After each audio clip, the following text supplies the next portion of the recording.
Hey, everybody, it's Sean Hamel here with another episode of the Origins podcast.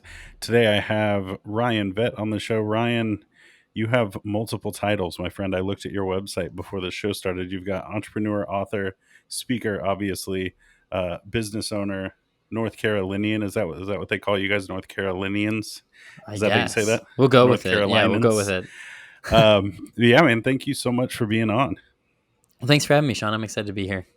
Absolutely, absolutely. You and I crossed paths earlier this year through a mutual friend, Miss Lois Banta, who's been on the show before. Absolutely love Lois. And you actually are the primary owner of SCN, or Speakers Consultant Network, right? Isn't that how you and Lois got connected? That is correct. Yes. Yep. We got connected back in 2014, actually. So it's been a little bit of time. Well, I'm glad to have you on because I was curious how you, not necessarily being from dental, but you got involved in SCN, which is heavily dental, kind of how all that started. But I don't want to, put the cart before the horse, if you will. I want to start all the way back. So I know just in our talks, I remember you said that you grew up in Chicago. Obviously, you live in North Carolina now. Um, did you always think you were going to be an entrepreneur? Did you always think you were going to be a speaker? How did you get started just in the entrepreneurial game? I always thought I was going to be a CEO. From a young kid, I remember um, that was always my goal, or to be the boss was really, before I even knew the term CEO, is to be the boss, which has its own, as I now have children, has its own parenting woes, as one of my children tends to be the boss as well. And so I feel for my parents now reflecting on that, but always wanted to lead something. And really, as I unpacked it and grew up, I refined what that really meant and what I did and didn't like being the boss of, so to speak. But did start with a lemonade stand, and I would employ my neighbors. I would employ my brother, who I still employ today, by the way. I would employ them to help me hustle lemonade across the neighborhood, and I'd put flyers on their bikes and make them ride around screaming lemonade for sale. And that ended up evolving into a line of trading cards because I really wanted to put Pokemon out of business. They had just come on the scene as I was in elementary school, and I was like, I can run them out of business because everyone's talking about it. So let's make something everyone can talk about. And I successfully used all my parents' printer paper and computer ink and all the laminating pouches at the local Target. That cost me $4 a pack till they ran out, and multiple times, by the way. And I started this line of trading cards, and that morphed. And since this is Origins, I'm giving you all the nitty gritty details, right? But that Perfect. morphed into a newspaper by accident, because entrepreneurs don't take no for an answer. So living in Chicago, like you mentioned, Sean, I called the Daily Herald, which was the big newspaper, the advertising number right on the inside there that you can call. And when they answered the phone, they said, "Yes, ma'am." And I was devastated. I was like 10, 11, 12, some young at the time. And they said it'd be like $20,000 to $25,000 for that full page back cover ad, and that just was not exactly my lemonade stand budget or my trading card budget at the Sure. time. So I did what any entrepreneur does. I don't take no for an answer and started my own newspaper, again using all my parents' printer ink and paper. So I kept the local Target and Office Depot definitely well paid during that season. But I say all of that half in jest but half serious, because that is where I got my origin. It was one of those newspaper for kids, and that was the brilliant name I had labeled it with, by the way. That's not just a descriptive title, that's the name. So one of those newspaper for kids landed on a local business's desk, and they emailed my @juno.com email address, not realizing that I was a preteen behind a computer with dial-up internet. And the rest is history. I started doing graphic design for them, and then a local realtor, then a local mortgage company, and then started working with clients that grew and grew. Ended up, by the time I was 14, my dad and I went down to the Kane County Courthouse and registered my official legal business, because I wasn't 18 and couldn't sign for anything yet. And a couple years later, I had 13 people working for me, and we were serving over 200 clients in 25 different countries, specifically helping raise money for NGOs and nonprofits, philanthropic things such as building hospitals, schools, and that type, leadership academies and things in developing countries. And over the course of time, we helped people raise about $50 million, and that was Wow. before college. And that money didn't funnel through us, but we helped do the marketing and the fundraising initiatives a lot of times. So it was really an incredible experience, and I didn't realize what I had at that point in time. That's amazing. Wow, that's incredible. You did more by the time you were 14 than a lot of people do by the time they're 40. So that's outstanding. Do you have any more of the cards? Did you keep any of your Ryan Bet trading cards? I do. So it was called Pet Galaxy. Okay. And I do have a whole set of Pet Galaxy cards, including our limited edition holographic ones, by the way, that we would take those holographic gel pens and color in the lines. But they were animal trading cards, and we even had games that went with them. And yeah, we made some money off those. Not gonna That's lie, it awesome. wasn't like a gold mine, but I did keep one book in my business box. If anybody in Illinois has a copy or has a set of the cards, please let me know so that I can see if I can get them and challenge Ryan to a game. I will win. The Dachshund card I, always wins. Wiener dogs I for the have win. no doubts. Wiener dogs for the win. I love it. Well, that's awesome, man. So you basically just kind of naturally fell into marketing. It sounds like it's always been marketing in one thing, one way or another. Is that what you studied in school when you went to college? Was marketing? It is. I always thought I was a marketer, and at heart, I'm definitely a marketer. That's deviated a little bit, or expanded, I should say, and we can talk about that. But yeah, I went to Elon, which brag on that university. It's a little known university. It's not that little, but U.S. News and World Report just ranked us number one in undergraduate teaching. We outranked Dartmouth, Princeton, Harvard, Yale, Stanford. So there you go. But that's a humble brag. It just hit the news, and so I got to share that news, spread it around for my alma mater. That's But anyway, awesome. yeah, went to undergrad there and did a business administration degree with a marketing degree and a professional selling degree. So got those at Elon. So after graduation, why didn't you just keep doing what you're doing? Did you get a bug to try something else, or what happened after you graduated? Yeah, so a couple of things transpired. I didn't ever let go of the original marketing business, but I wanted to go to college, and I didn't want to work as hard as I was working. And now looking back, it wasn't extremely hard work, but it's all in perspective and relative to that point in time. And so I started saying no to projects, and I didn't know you could sell a business. Huge mistake. And now I have a course called Built to Sell, where I take entrepreneurs through businesses that they think are not sellable, and uh, more often than not can help them make a much larger profit than they ever thought possible. All born out of my not knowing. And really, any business, whether you're a speaker and consultant and it's your name that people are paying for, you can sell that. And people don't realize that. Anyway, um, so kind of ran that, and it took me almost 5 years to sunset that business. But in undergrad, I got the dorm room bug, quite literally. Me and a buddy of mine created this dorm room app, and it was an enterprise software, and we sold it to colleges and universities. I risked all the money I'd saved for my wife's engagement ring on heading to Las Vegas, not to gamble, but it was a big gamble. I gambled $1 for the record. People ask if I gamble, and I really don't. So it was $1, and I came back with 10 cents. So if that tells you anything about it. I risked all the money I'd saved for my wife's engagement ring to buy this big 10 by 10 backdrop, rent this booth at this trade show. Never been to a trade show before, never been on an exhibit floor, didn't know anything about venture capital, but we had this epic piece of software, and we started selling it there. And these were like not $100 or $200. These were like $10,000 to $30,000 contracts with universities, selling it from my dorm room. And that was my first foray into angel investing and venture capital.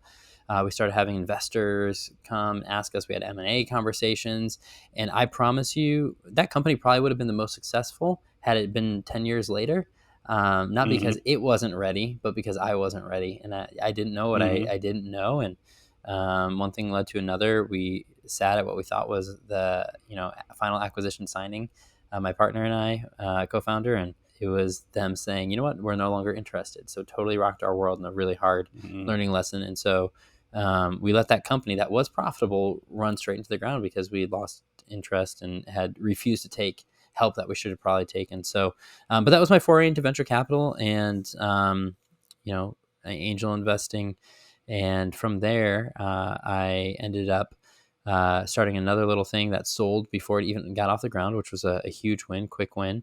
Really grateful for that. And that was, again, in kind of the enterprise, not sexy consumer products like a Facebook or an Uber, but stuff that companies would use to make their lives easier.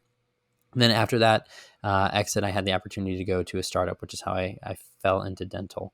I knew the CEO, or the about to be CEO of the startup.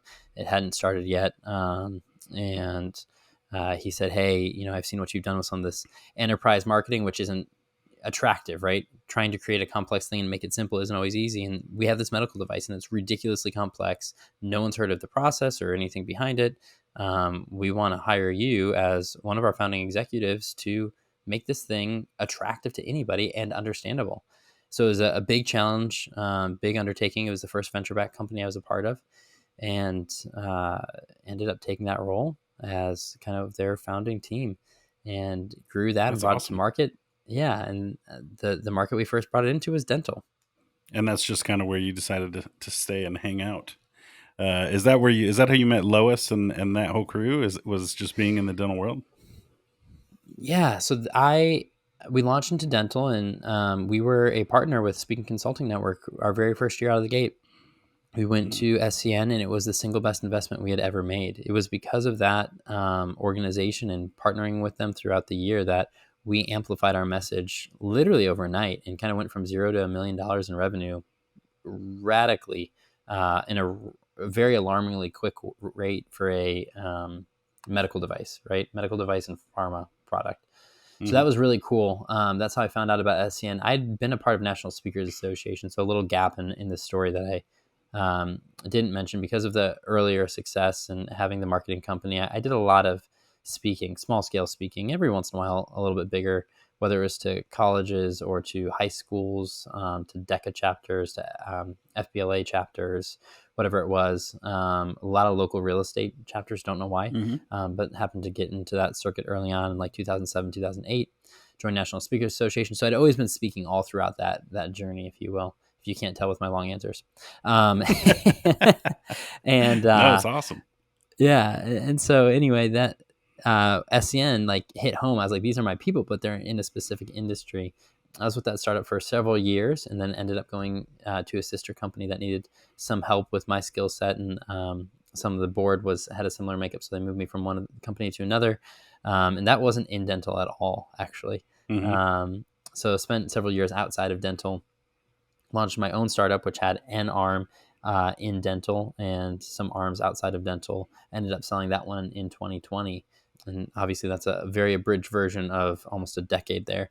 Sure. Um, but yeah, so that one in 2020 kind of sat back and took inventory of what the past, 10 years of or 15 years of professional work had looked like for me, and what I loved and what I didn't.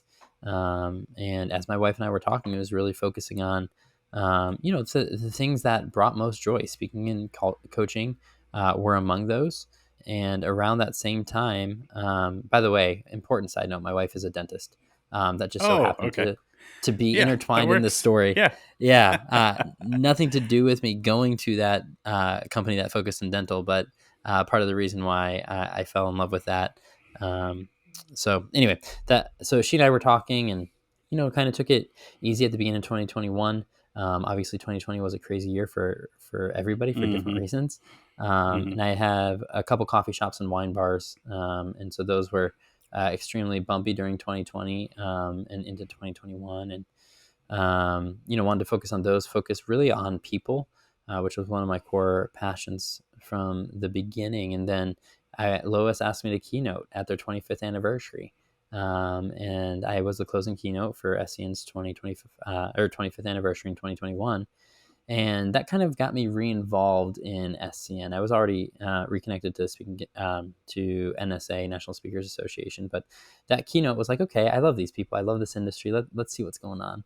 And literally within a couple months, I was leading their monthly masterminds, and a couple months after that, it was around Thanksgiving time that I was out in Kansas City, so not too far from you, at Yeah. Grave Valley, Missouri, and sitting with Lois and Rick, and orchestrating what would become a deal. It was the week of Thanksgiving in 2021, and by January 6th, 2022, I remember that date for a lot of reasons.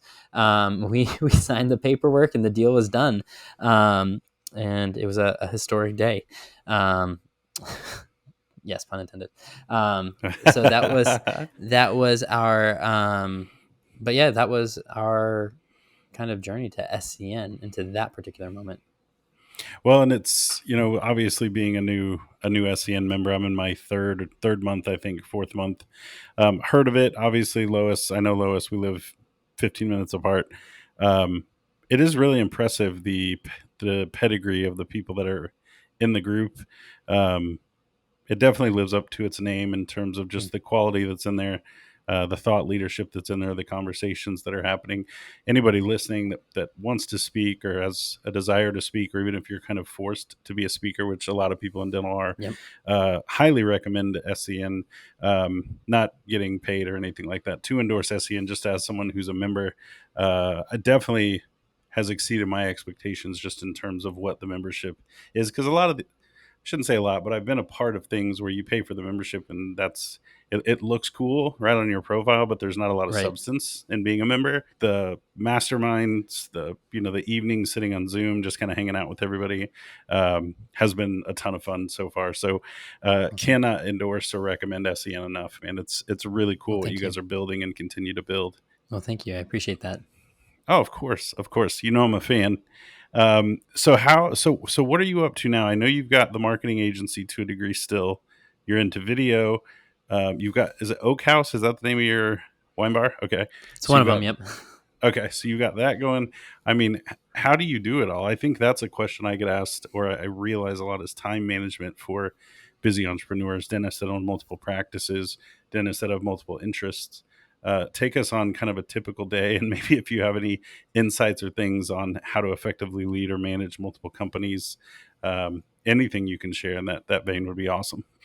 Yeah, I think for me, everyone's like, everything you do is so different. You own a candle company, you own a couple wine bars, you own a retail shop, you speak and consult in dentistry and then in other industries too. And they start looking at it, they're like, it doesn't make sense. And I said, it actually makes a lot of sense, and I can define it pretty simply for you. For me, when I was 17 years old, I was at a conference in Atlanta. They asked what your purpose was. And as I obviously they unpacked it over a keynote, but I walked away from that meeting. My purpose in life is to inspire others towards a positive change.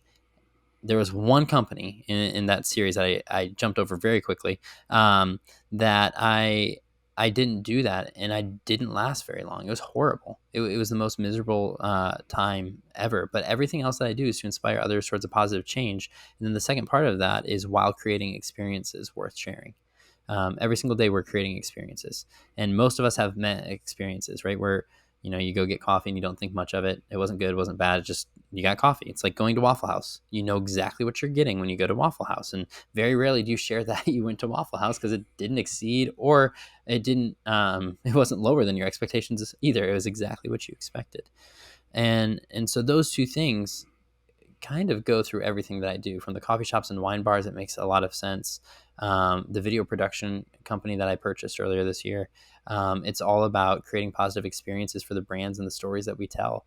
And then the other part of that is we do a lot of online education, and we've worked with some A-list celebrities on their online courses, and they're inspiring others towards a positive change. It all connects there. SCN, we're inspiring others towards a positive change every single time they walk in, even if that's a clinical change, right? A better clinical process, or an OSHA or cybersecurity change, whatever it might be. And so all of that keeps my focus pretty narrow on doing those things every day. And I have an impact calculator that I look at, with all my businesses. How many people am I touching on a day-to-day basis, with interviews that I'm doing, whether it's a podcast or on TV or whatever it is? Where's that going, and what is that impact like? And so that's sort of at a high level how I keep focused, and then how I manage it. I like to be very lean and efficient. I don't run any one of my businesses. I have people far smarter than I am running each one of the businesses. So SCN's obviously Julie. I joked about my brother, but my brother operates our holding company, which owns all of our retail locations. Um, you know, and so I still do employ him to this day. But I actually pay him now sometimes if he's nice to me. Just kidding. But it's all about putting people in place that are far better than I am, and I just have 1 hour a week strategic calls with each of these businesses, and it's fun. That's awesome. Yeah, Julie, shout out to Julie. She does a phenomenal job with the SEN crew. Man, what books are you reading, or what books do you recommend? I always like to ask people on this show, like, what books made a dent? What's your lasting impact kind of reading list? Yeah, I've got all sorts of books, and I'm always reading. The average CEO reads 4 to 5 books per month, and I can't say that I keep up with that all the time, but I definitely try. Zooming out at some of the most impactful books that I've read in the last like 5 years that I'm still recommending because I think that's a good testament too. One that I just absolutely love from an entrepreneur standpoint, an origin story to. So for this podcast, don't always recommend it. Is Shoe Dog, Phil Knight's story from Nike. Um, the interesting thing is he actually wrote that. He was a journalism major, and I'm sure he had some help along the way, but he actually wrote that book. So kudos for that. But the second part is it takes you on a real journey of entrepreneurship without having to. It doesn't sugarcoat it or glamorize a lot of. I don't know if that's a word, but it is now. It's recorded here today, but it doesn't add the glamour and pizzazz to entrepreneurship that I think the Facebook story has, or some of these others. And so I really appreciate that for people who are trying to look at what entrepreneurship is like in a narrative style. I think that's one of the better books I've read really in the last several years as it pertains to this particular podcast. Well, and I don't know, did you see the Air movie that's on Prime? I think it is, about the whole how I Michael did not. Jordan's shoe deal evolved. Just Okay. it's insane the risk that he even took there. Like, it was so, I mean, you think now athlete endorsement, but back then it was Yeah. so foreign, and they were one of the first. And then just seeing the hoops that they went through even to get Michael Jordan. Oh Um, yeah. Risk is a big part of entrepreneurship for sure. The Huge. using your wife's engagement ring fund to go to Vegas. Everybody takes risks at some point. So, Yeah. uh, well, everybody you heard it here. Read Shoe Dog. I've listened to it on Audible sporadically. I'm more of an Audible guy nowadays, but Me too. um, yeah, like sitting down to actually get to read doesn't happen too much anymore. But um, yeah, that definitely is a fantastic book. There's also a new book out that's all about the origin story of In and Out Burger, which I heard is Oh, neat. like I'll have to pick that crazy. one up. Yeah, I think it just came out like on the 17th or Okay. something, but rave Okay. reviews. I was gonna say the other big book for those who don't normally read narrative stuff, which is me. I don't always read narrative stuff. Is The Psychology of Money. So many people that I work with, and I've changed. I have an application process now before I take coaching clients on, and I actually have other coaches that do a lot of the coaching for me. Um, but one of the things that I try to suss out is, are you just trying to make more money? And the reality is all of us can answer yes. Like, it Hmm. doesn't matter if you're broke or set for life, we all want more money. But the question is, what's the motivation behind that? Well, there's a great book called The Psychology of Money. It's not a new book, it's not super old, but that one is just fantastic because it really breaks down why we do what we do and some of the motivating factors behind money. And so anyone that's trying to grow as an entrepreneur, and just trying to make more money, I can guarantee that if your focus is on making more money, you're not probably going to be that successful because you're going to make a lot of sacrifices and leave a wake of bad decisions in your trail, but or leave a trail of bad decisions in your wake. But I think if you focus on why what your purpose is and why you set out to do it, I think you'll be a lot more successful. So Psychology of Money is another one that's really good. Yeah, that's Morgan Housel. I think is his name. Is that Yep, his name? The guy that wrote exactly. it. Okay. Yeah, yeah. I've flipped through that book. I haven't actually read it. It is on my shelf though, so I'm 50% there, man. And I There you was go. gonna say, so how do people work with you in a consulting? I mean, you don't have to be a dentist, it sounds like, but it seems like dentists and entrepreneurs a lot of times have. I mean, they're one and the same for the most part, so the problems are similar. And it sounds Mhm. like a lot of what you've developed in terms of resources and topics you cover in consulting and things are just things you've learned, writing things out or going through things, or missing opportunities and stuff, which is always good to hear people that are kind of coaching from the gut, if you will, in terms Yeah. of stuff that they've done. But how does a dentist take advantage of what you do? How do they get involved? How can they find you? I know you've got ryanvet.com, but how can they start learning more about what you offer? Yeah, I would say definitely check out ryanvet.com. I'm pretty easy to get in contact there on social media.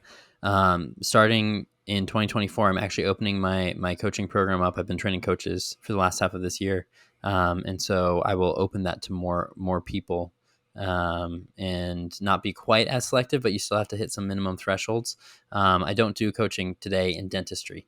believe it or not. Now, there are some dental business owners, but as far as dental consulting, very little. Most of mine is entrepreneurs, business owners, executives, senior leaders.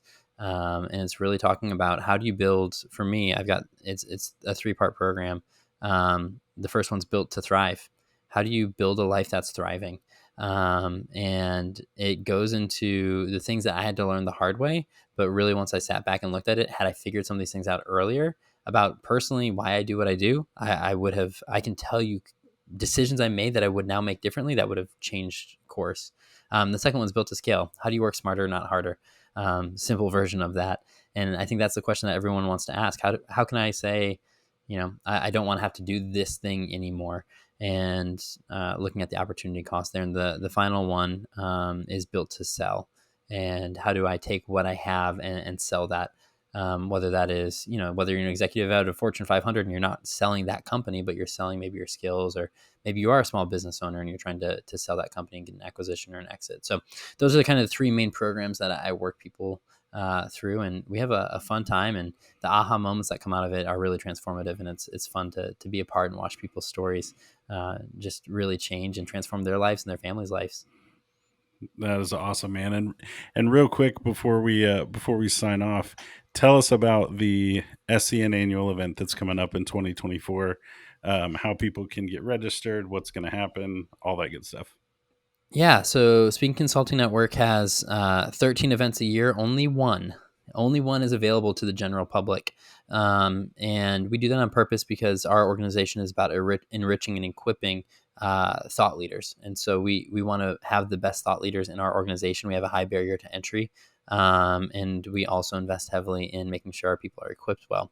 But one time a year, we all get together. We allow anyone to come out, whether they're checking it out, whether they're someone that's seen these speakers on these national stages or read their work in these national magazines and want to come be with them. So in 2024 in June, now you're quizzing me. I think it's the 4th through 6th, give or take 2 days on I either th- end of I that. think I think that's right. I'm pretty sure that's It's right. generally correct. That first weekend in June, or so, I'll it's in Google it Austin, while we're talking. Texas. Perfect.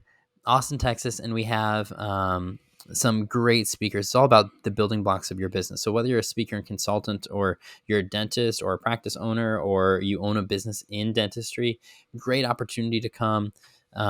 We've got Gary Nosner, the guy who one of the chief hostage negotiators in the FBI in the early stages of the hostage negotiation unit, but he negotiated Ruby Ridge and Waco. And so we're 70 miles away from where Waco happened in He's '93. he's got some stories, folks. He Yes, does. He he's got some does. stories. So I can't wait to hear him personally, as well as quite a few other people. Amit Kumar from University of Texas on the science of happiness and delighting customers, and Abhi Golar on the 7 pillars you need of revenue for growing your business. We've got some really, really cool people coming. So check it out. Yeah, the event is, and I cheated. I Googled it. So it's June 6th to the 8th. That If was you go to close. speaking, yeah, very close. If you go to speakingconsultingnetwork.com/summit 2024 Austin, you'll see the registration, 225-day countdown. Uh, and then you see Gary's picture, which Gary looks very no nonsense. So I'm hopefully we'll catch him in the hotel lobby and get him to tell us some stories after Yeah, the try form the negotiating his formal. contract. That was a fun one. Oh my goodness, I can't even imagine, dude. Oh my gosh. Well, man, Ryan, thank you so much for being on. I always enjoy talking to you. The hearing your origin story is crazy. I didn't know that you'd gone through half of that stuff, man. But glad you made it. Glad you're in dental. Glad our paths crossed, obviously. And yeah, man, thank you again for being on the show. I appreciate it. Thanks for the opportunity, Sean. All right, buddy. Take care. You too.